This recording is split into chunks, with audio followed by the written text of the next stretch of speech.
So now let us look at the other two, which we talked about was Asian flu and Hong Kong flu. So this is the performance of S&P 500, and the red line is when it started spreading to US. So as soon as it started spreading to US, the market started falling, what we are currently seeing. But once there was clarity of how this going to deal with, the market again started to rally. This green line indicates where everything started becoming normal, and this blue area is after everything was normal, how the performance was. So the same story is repeated across, say, in Asian flu. So the maximum drawdown is around 20%, right from when the WHO declared emergency. And similar thing played out like a V-shaped kind of graph again in Hong Kong flu. So Hong Kong flu started falling when the emergency was declared, which is this red line. The maximum drawdown was around 35%, which is what S&P 500 drawdown currently is. And but once things were normal, things we know how we want to deal with this. It actually the recovery was very fast, very steep, and the returns also during that period in time. So this is if even if it spreads to say 500,000 of the people, but if we get some kind of direction of how we are going to deal with it, then market will start recovering. So one thing which is coming out very stark from all these graphs is market does not like uncertainty. So if I don't know what will happen with coronavirus, so market does not know, so it will keep on falling. But once we get the direction, okay, these are my priorities, this is how I'm going to deal with this, market starts to factoring, okay, this is where the crisis will end, and that is how the stock market starts to react to those kind of news. Now, going to the top of the pandemic, which is Spanish flu, which infected around half of the population during that particular point in time, and had a fatality rate of 3%, which is 2.8%. So the Spanish flu played out in three different waves. So initially in say June and July of 1918, then in October to December of 1918, and then in Jan-Feb March of 1919. So there were three waves during which it played out.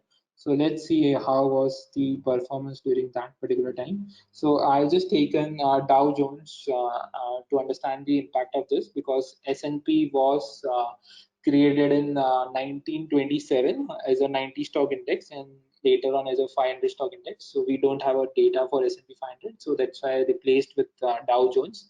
So as you can see, when there was this first, which is around June, July of 1919, the market are going up even during the worst wave of this swine flu, which is in October to January. There was this fall from 85 to 80, but it actually recovered quite sharply from there. And again, the same reason of what we seen in swine flu. So there was a bigger event which was playing out during that particular point in time. So in Spanish flu, it was World War One. So World War One had a far larger impact on the market, which was already factored in. So the impact of Spanish flu is not really seen during this particular time period. So what we can do is we can take it World War Two. So this is actually very extreme comparison on my end, but again, no harm in comparing how things will come out.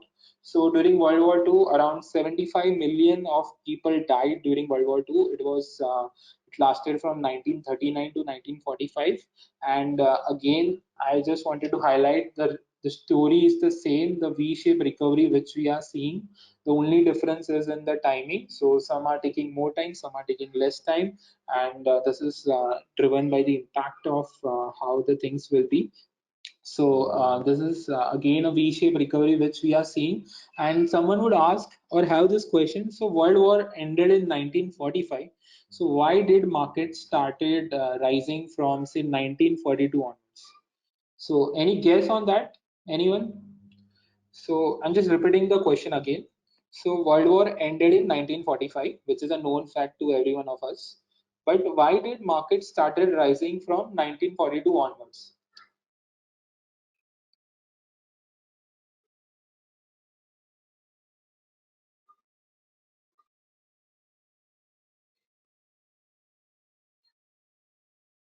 Right. So some of them actually gave the very correct and accurate answer. So during 1942 or mid of 1942, the Allied forces, as someone rightly pointed out, were very clear. Okay, Germany is the enemy, and that is what we are going to fight. All my resources will be channelized to fight Germany. So there's a lot of certainty, there's a lot of clarity, and there's a lot of know of how the things will play out. So market starts to factoring all those probability, and if the probabilities of a particular event becomes very high, so it starts factoring in the prices, and therefore the prices starts to rise much before the world war ends. So that is how the stock market is. So these are the drawdowns. So drawdowns are around 43%, which we can see during World War II. So to summarize, whatever we have discussed is, so we discussed World War II. So the drawdown was 43%. Hong Kong flu, which was again a drawdown of 36%. COVID stands at third place with a drawdown of 33%. Asian flu, again, all this are in mid-teens, or Asian flu at 20%. The returns after, say, a year are quite promising in the sense, just forget this World War II, because World War II actually played out for many, many years. But apart from that, if you consider the recent pandemics such as SARS, Ebola, swine flu, Asian flu, the returns are very promising when you consider 6 months, a year period. And for World War II, if you consider a period of 4 years, then again they are very promising returns, which you can see. So maybe this can give you some idea of how the returns will look like 6 months or a year for COVID-19.